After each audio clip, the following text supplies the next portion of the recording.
What's up, guys? It's TechnoViking23 coming to you today with some Raid Shadow Legends. It is Friday, so of course our weekly episode of Free to Play Friday. We're kind of coming in hot right here with some Doom Tower right off the bat.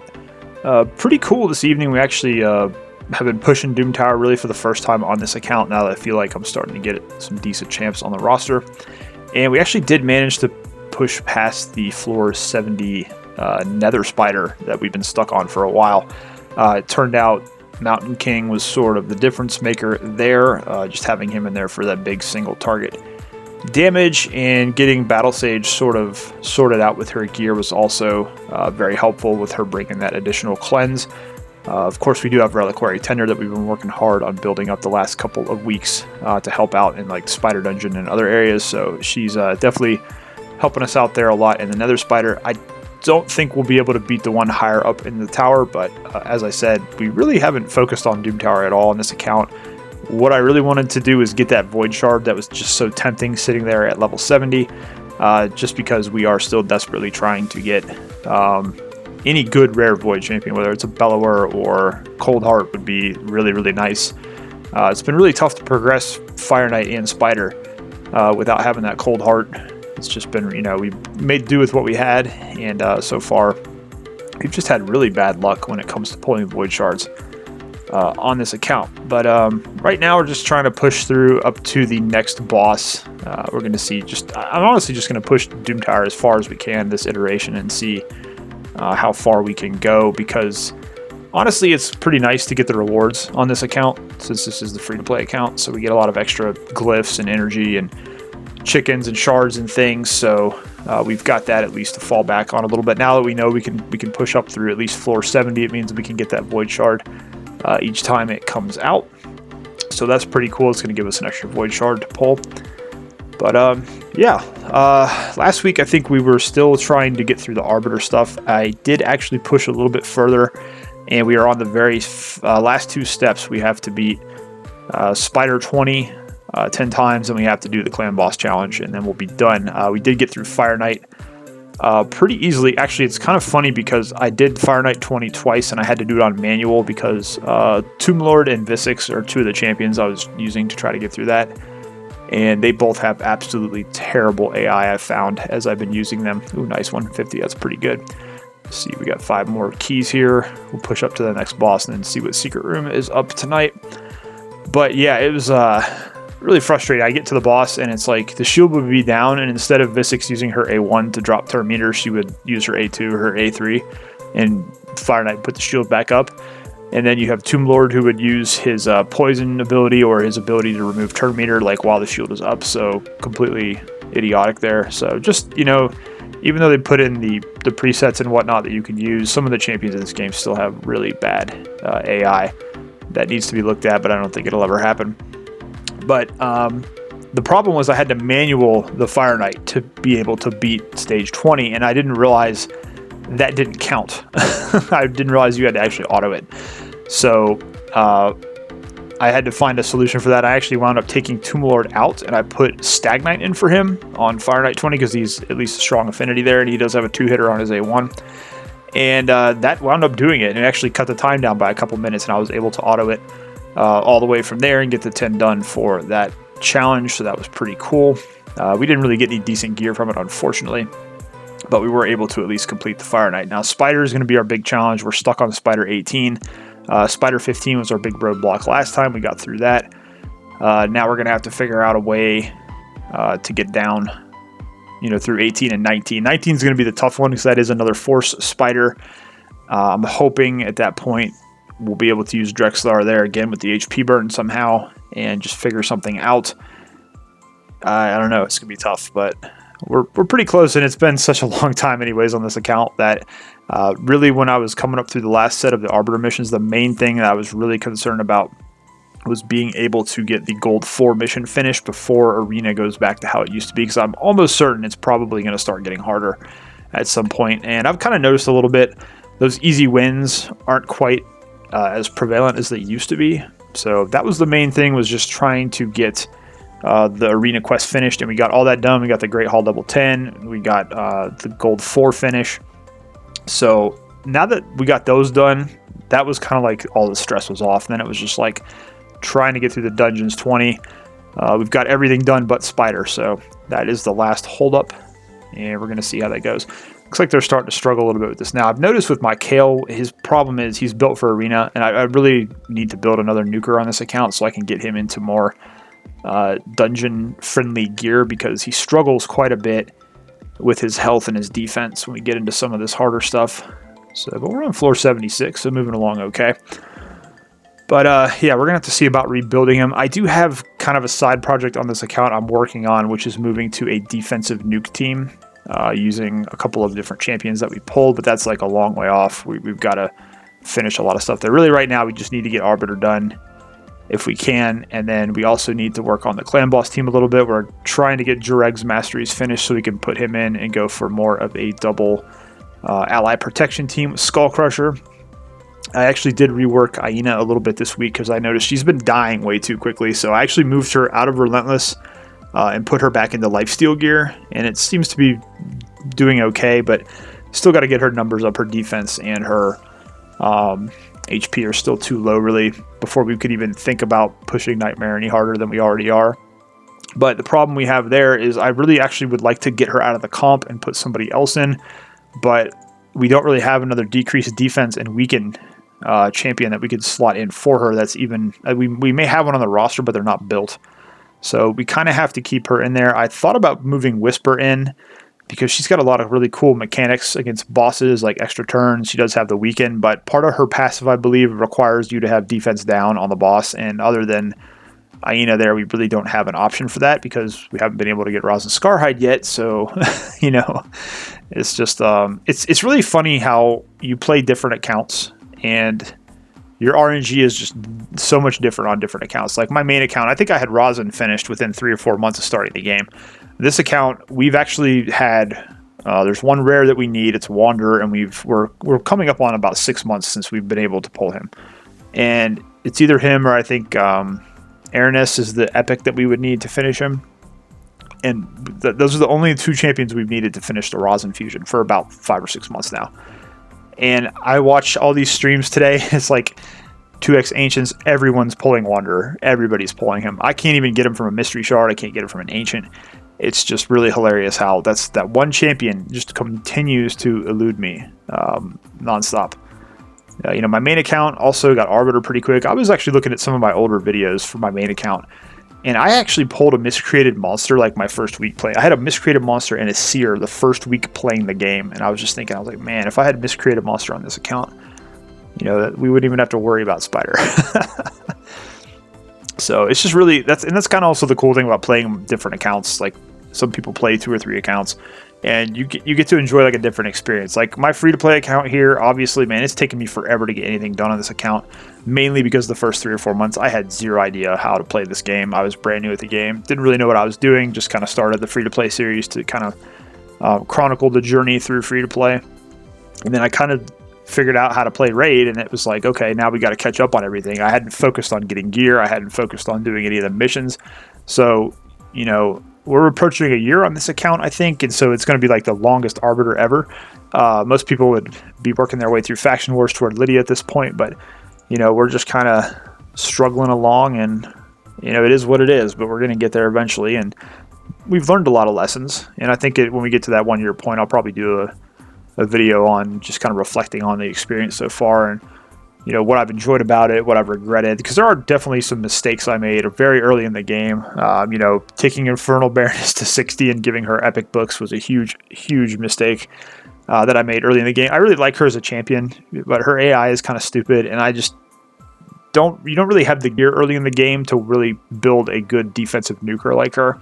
And we could have put those epic books into somebody like Sylar, who would have really helped our account out quite a bit, or even one of our clan boss champions early on, like Skull Crusher. We did get a Skull Crusher fairly early on this account, which was cool.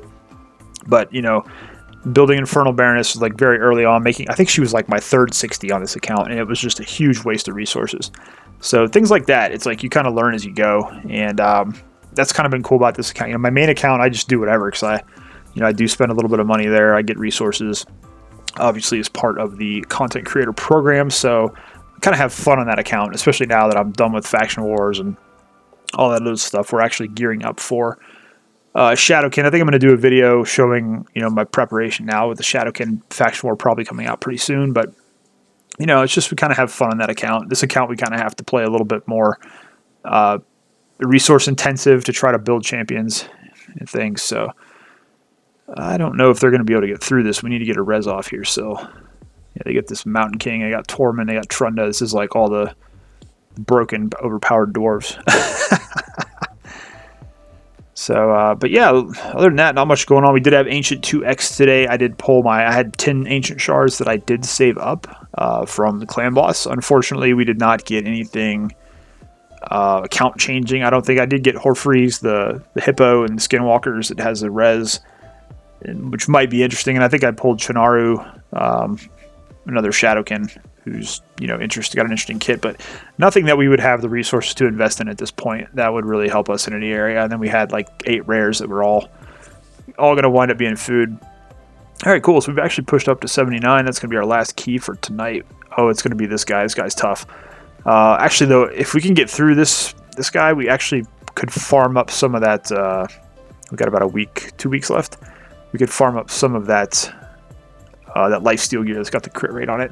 Okay, Orc faction. Yeah, this is not doable. We don't have anybody besides Ultimate Galek, so that is not really going to be doable there. But that's kind of cool. We did at least get the Nether Spider beat this evening, so that's going to give us a Void Shard here, which we'll go ahead and pull as part of our 3 shards we have to pull here on the free to play. We were working on Arena earlier as well.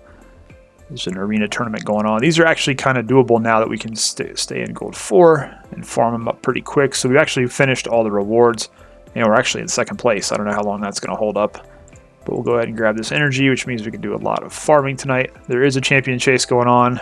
We were able to, with our 10 ancient shards, at least get the energy there, but I don't think we're going to have too much else. Look at this guy up here, 15,000 already. That's crazy. Fire Night tournament going on. We're not really pushing that either. But let's go ahead and pull. Let's see, if we pull 10, that'll give us 89, and we can pull the Void Shard to give us 90 before we feed some stuff. So let's see if we can get lucky here and get Wanderer to pop out. That'd be crazy. I just really want to finish Rosin Scarhide. He would be such a huge champion to get on this account for us. All right, let's go ahead and see. Cross our fingers. Hope we get something decent. It's a rare and... Gear Grinder's not terrible, but he's nothing that we need on this account right now.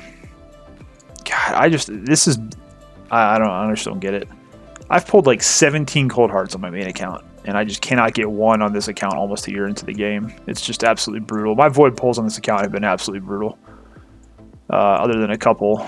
We did get a Gembo, though, so I guess I shouldn't complain too much. But still, we haven't gotten any Void champions that can really help us progress our account at all. They've mostly been chickens. So I did finally decide to go back and build a Diabolist, because it does seem like we are never going to get that's the other thing too. We don't have an apothecary, and that's kind of what I would try to tell people. Everybody's always like, "Oh, the game's so easy. You get all these champions the first couple weeks. You see everybody pulling, you know, apothecary and all this, and it's like, I can't even get an apothecary on this account almost a year into it." So we'll give her a couple levels here. See, we need to go roll a gear piece up. Let's just roll up, not glyphs. See if we got anything here worth rolling. Defense with defense. Okay, there we go. Throw that up to 4. I have been trying to farm Spider this week too a little bit to get some more accessories, as we got to start building out some champions. All right, cool, and it did hit defense there. That's nice. But let's see, who did we get today that was...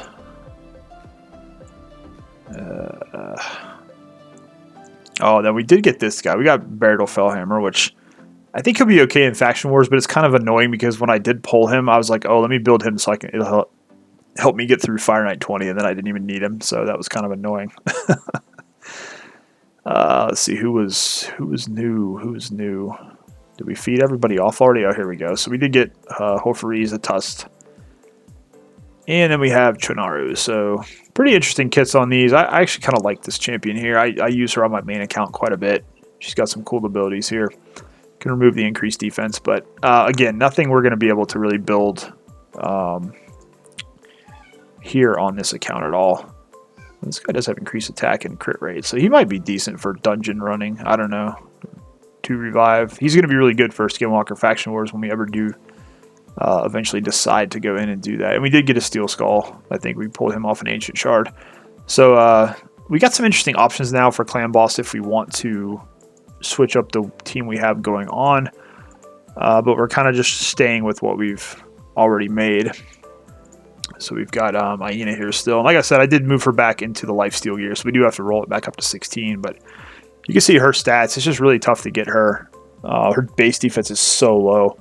But we did manage to get her. She was at like 1,800 before, so we at least got her up to 23. I'd like to get her to 3,000. And her HP's definitely got to come up, and her accuracy a little bit as well. So that's part of the problem. You know, at least with Frozen Banshee. Where's my Frozen Banshee here? At least she's still got some common items here we need to eventually replace. But you can see even with her, we were able to get her to 3,200 defense.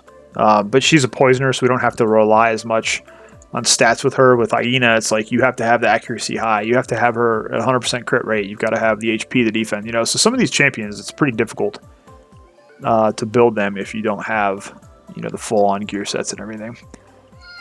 Hi, kitty. Yes, everybody can hear you. You're in the way, too, of the monitor, if you didn't know.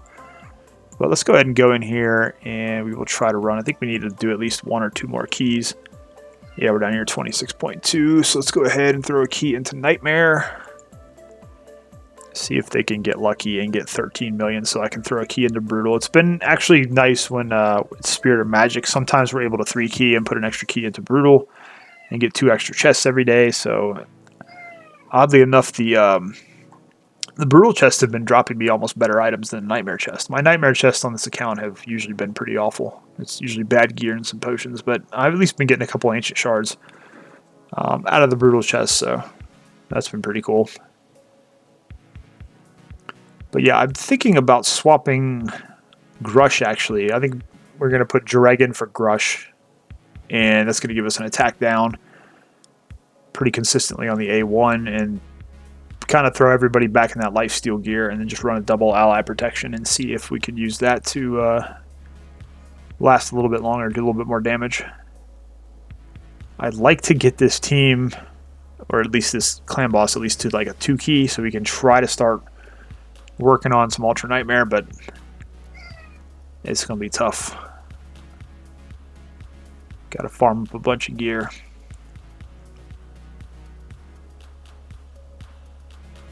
You know, we are building a Hyria, who's kind of an interesting high elf champion. She has ally attack and she also has poison. And I've thought about trying to work her in for Frozen Banshee and try something different, but you know, I don't know. I don't think it's going to be worth it. Frozen Banshee is our big time DPS here. She puts out most of our damage. We've also got that really weird Shadowkin champion. I think it's Chouani or something like that. She has a poison sensitivity. I think she's only one of the very few champions in this game that has a poison sensitivity. And I wonder how she would pair up with Frozen Banshee, since Frozen Banshee has to have that up in order to land her other poisons. So that's kind of the problem on a free-to-play. You get all these champions, you want to try all this stuff, and it's like we just don't have the books, we don't have the resources, we don't have the time. You know, it's another thing too on this account is with our main account we use to make most of our content. It's tough to play multiple accounts on this game, especially if you've got a pretty, you know, intensive day job where you're working most of the day. Thankfully, I'm working from home, so I'm able to, you know, in my office I have 2 computers side by side. My gaming area, I have 2 computers side by side, so I'm able to usually have RAID up on one of them, even while I'm working or doing something else. So it works out sometimes. But I don't have nearly as much time to play that minimalist account that I started, which is probably my favorite account of the 3 that I'm running right now.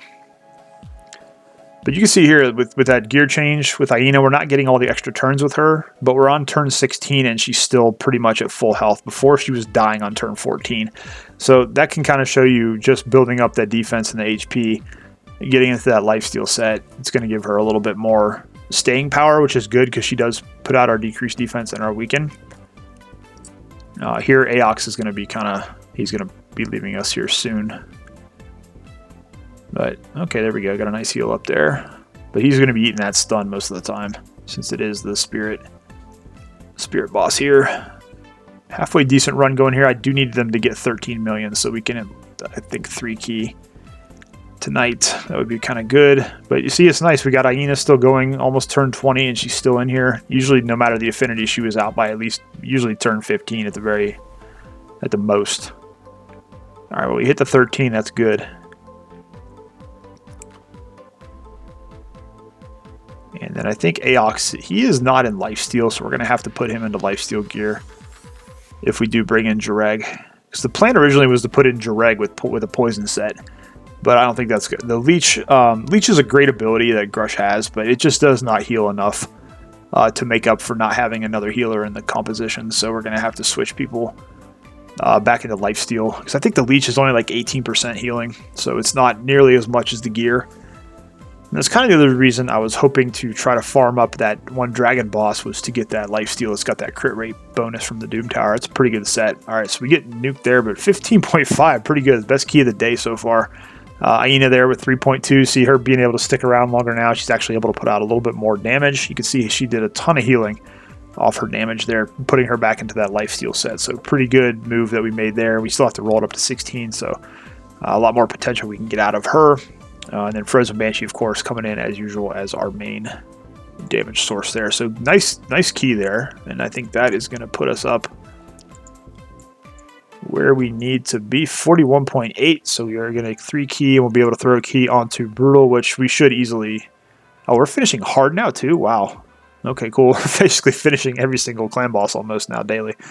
So, you know, that's the cool thing too. Now, if you could 2-key Nightmare, we could put a key in Hard and Brutal and get, what, 6 chests? Because we're not anywhere near ready to get Ultra Nightmare yet, but at least we're getting 4 chests a day for the most part now. So that's pretty cool. I didn't realize we'd been finishing hard too, so that's kind of cool. I wonder if it was just, oh, we've got Cindy's testing out his endless comp there.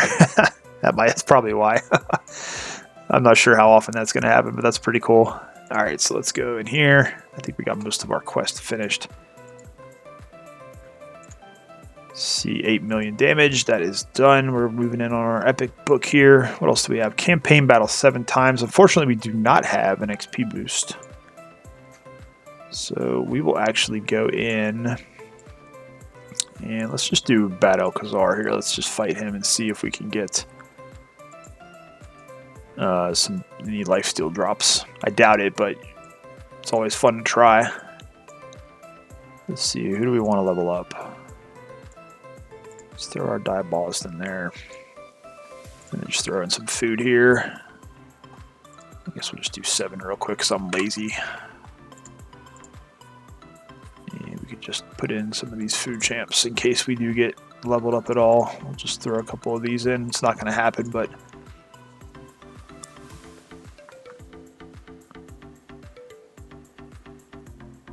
we got Genbo in there. I don't know what I'm going to do with him. He would be amazing in Arena, but it's, you know, you need the gear. Like everything else on this free-to-play account. It's like we got to have something that we don't have. And then we're also closing in on Drexlar Blood Twin from the Bazaar in 3v3, which is hilarious since we pulled him off our last Sacred from Login Rewards. But yeah, you know, at least... like I said, the account's coming along okay at this point. We should be able to get Arbiter pretty soon, and that'll be nice. Let's see what's going on. I think we got Clan versus Clan coming up next week, so keep that in mind if you are holding on to your resources. Unfortunately, they have made some changes to it. Kind of fortunately and unfortunately, I guess, but they're changing the point structure again now. You'll be able to get more points if you run Campaign and Minotaur, Potion Keeps, Dungeons, things like that, so that'll be nice. But at the same time, they actually cut the amount of points for, I believe, the higher level Great Hall upgrades. So anything from 7 to 10, you're going to get half the points you normally would. And then Faction War 21, they cut the points down in half there as well. So a little annoyed by that on my main account, especially since now I can farm all the 21 factions. It's kind of like that was one of my big sources of points in Clan vs. Clan. And same thing with Great Hall, but what they did do, which is really causing a lot of people to get upset, is they've now like doubled the points you get pretty much for pulling shards and getting new champions. Like if you have a legendary now, you get a brand new legendary champion, it's like 20,000 points if you pull it. So if you've been sitting on a bunch of fusion legendaries in your fusion page and you just start to pull all those, that's going to be a ton of points. But it basically adds into the whale function of it, where, you know, if whales want to win a tournament now, they just have to pull a bunch of shards or buy a bunch of ancient shards and yank them all right at the end. And, you know, a lot of the, actually surprisingly, some of the whales were defending the change, and they're saying, oh, you free to play have it easier now. You get more points for the stuff you'd be doing normally, like campaign and all this other stuff, trying to make it sound like it would make it more competitive. And I'm like, yeah, but the whales got the same point increase too. They get to do the same activities, in fact, more often than free-to-play does, because they actually have energy that they probably bought that they can use there. So it's kind of a wash. The improvements to the point structure that are good for free-to-play is kind of a wash, because it's still going to benefit the whales in the same fashion. But now they're able to get all those points off just pulling shards and getting champions. So it's almost like the clan versus clan is going to be the new 2x, 10x event. You're going to have to start, you know, if you're in a competitive clan, you're probably going to have to start saving your shards for clan versus clan, which is kind of ridiculous. And then some of us were joking today, unfortunately, you know, knowing Plarium, if they heard this, it'd probably give them the idea. And I won't be shocked if it happens either way, but what if they do like one of those guaranteed champion events during clan vs clan? Like, clan vs clan starts next week and they go, oh, pull 200 voids and get a guaranteed Siffy, and it's like, oh. Because they know it. They know they would make money on that, unfortunately. You know, a lot of us complain about the game, but the sad reality is there's so many silent people that just play and spend money blindly that nothing is ever going to change the way Plarium really approaches their, you know, the way they develop this game. You know, because they just did the 10x for Siffy, and they probably, you know, the week after there was all the uproar, and then everybody just went out and said, oh, we can get 10x Siffy now. Let's buy a bunch of void shards and forget about how mad we are. Oh, cool. So we are going to get an ancient tonight. That's kind of cool. We'll go ahead and yank that for the 2x and get nothing for it. But I always like getting these on the weekend, because it means we're already at 600 energy, and we're going to get 2 more energy refills, which gives us a ton of energy to do some farming. And it's, you know what, the only problem is we got our XP boost back. So I was actually going to say that would be really good for being able to farm up all those dungeons, but we hit an XP booster, so oh well. All right, see if we can yellow one here and get something. Ooh, epic. Ooh, Warden. Not super familiar with him. Let's see what we got here. Attacks. Oh god, look at all those books he needs. Attacks one enemy, weaken debuff on the A1, proportional to defense. Okay, interesting. Attacks all on the A2, decrease attack and increase defense on all allies. Attacks all enemies, reflect damage buff for 2 turns. Increase ally HP in arena battles by 30%. That's his passive, or his aura, okay. Interesting. I wonder, damage is based on defense. He's got an interesting kit for clan boss, if you could get this ability down a little bit faster. It's got the decreased attack, but it's only up for 2 turns. That's kind of the problem. And the weaken's only for 1 turn, although it is on the A1, so you could hit that multiple times. But I don't know. He might be food. He might just sit in the vault. I don't know. But it's an epic at least. Ooh, that probably gave us some points for the champion chase. We did. Oh, another XP boost. Cool. And all right, 900 points altogether. So at least we got another epic there. That's kind of neat. But I think that is going to do it for this episode, guys. We're getting right around the 30-minute mark, so I want to go ahead and pause it here, stop it here, so we don't get going too long. But I hope you guys enjoyed this episode. As always, if you have any questions about anything you saw, feel free to leave it down below, and I'll do my best to get you an answer as soon as I can. As always, I hope you guys are having a great day. Thanks as always for watching, and I will see you again next time.